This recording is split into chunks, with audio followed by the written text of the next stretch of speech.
ამომრჩეველთა ბარათების დარიგება ისევე როგორც მთელ საქართველოში ახალციხის მუნიციპალიტეტშიც დასრულდა. 37 ახალციხის საოლქო საარჩევნო კომისიას ამ დროისათვის დარჩენილი ბარათები უკან უბრუნდება. მათი საერთო რაოდენობა ჯერჯერობით დაზუსტებული არ არის, რადგან საოლქო კომისიას უბნები ბარათებს ეტაპობრივად აწვდის.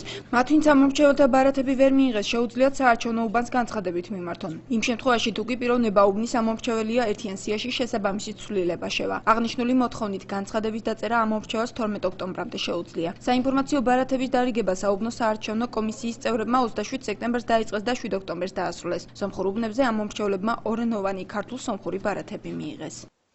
ბარათები დაგვიბრუნდა უკან გარკვეული რაოდენობა. ეს არის ისეთი კატეგორიის ამომრჩევლები, რომლებიც არიან ერთიან სიაში, მაგრამ ამ ეტაპზე არიან უცხოეთში, ან ამომრჩეველი ვერ მოიძებნა. ასეთი კატეგორიის ბარათები გვაქვს ახლა აქ.